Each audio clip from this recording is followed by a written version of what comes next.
watching The 7 from WATE 6 on your side. Good evening. I'm Lori Tucker in for Bo Williams, and welcome to The 7. Let's get a look at the big 7 stories right now. Topping the list, a Monroe County man is recovering after an unexpected and unwanted encounter with wildlife in his own yard. This visitor, a copperhead. Usually you'll find those snakes in rocky or wooded areas, so Jeffrey Wilkins never thought he would encounter one in his backyard in his freshly cut grass. Before settling in for the night, Jeffrey went outside to check that his gates were locked, then he turned to go back inside. By the time he saw the snake, it was too late. I turned her butt right here and made about 2 steps, and it laid right here. And that's when it got me.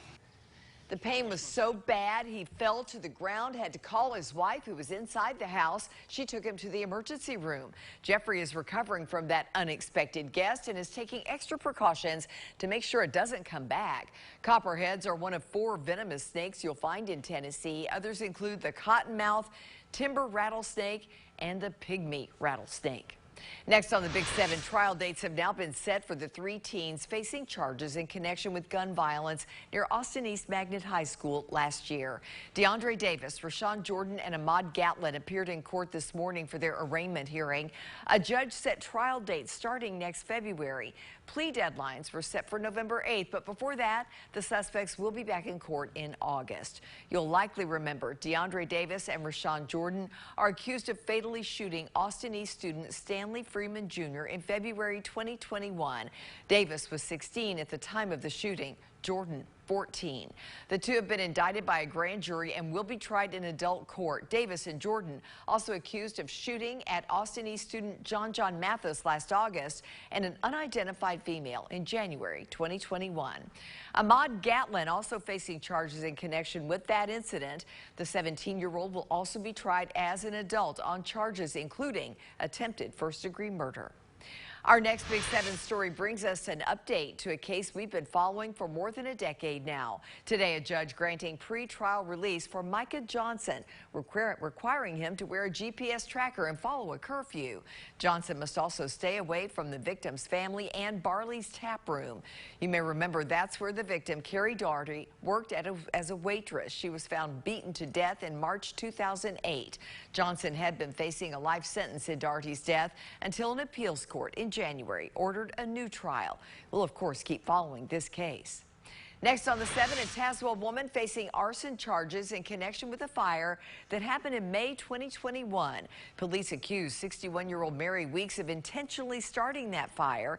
It broke out in the 4900 block of Powell River Road. That's really close to the Kentucky border. The report says they uncovered evidence linking the fire to Weeks. Weeks was booked into the Hancock County Jail. Her bail is set at $20,000. And a Newport man has been indicted on arson and fraud charges following an investigation by TBI fire investigators. They found Jamie Scroggins responsible for starting a fire at his Cott County home. Investigators say they found evidence showing that fire had been intentionally set. Scroggins has been charged with 2 counts of arson and 1 count of insurance fraud. He's now being held in the Cott County Jail on a $2,500 bond.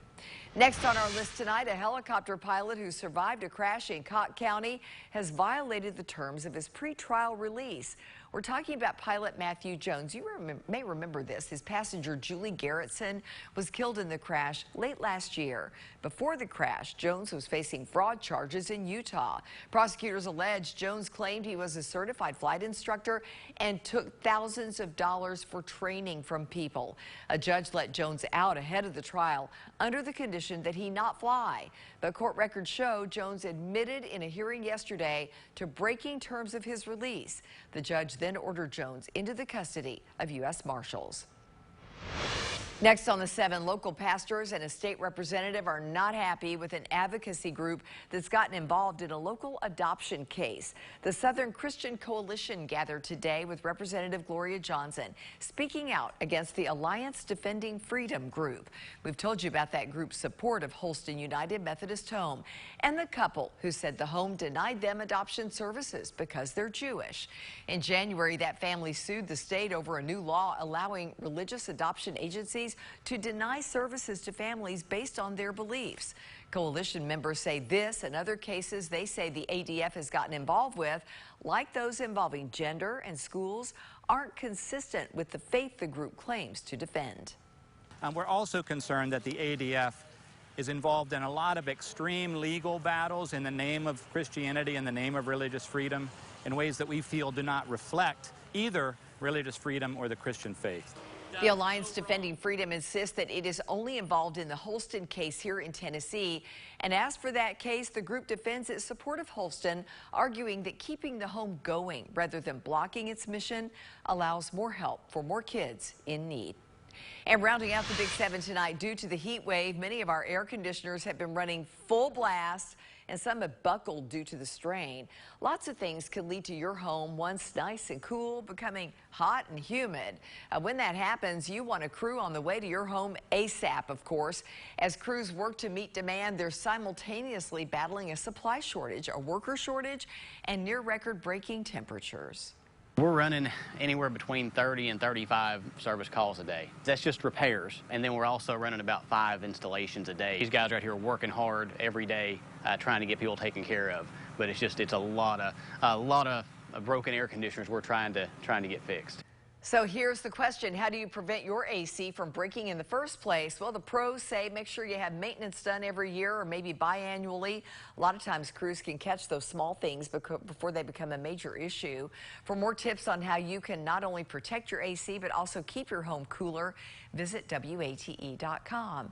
And a nice reminder, because of the high temperatures this week, 3 cooling stations have been opened in Cott County where you can take shelter, grab some free bottled water.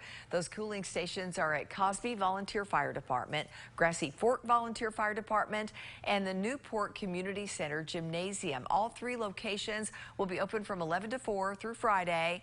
And if you need someone to drive you to a cooling center, keep this number handy. It's 423-623-3064.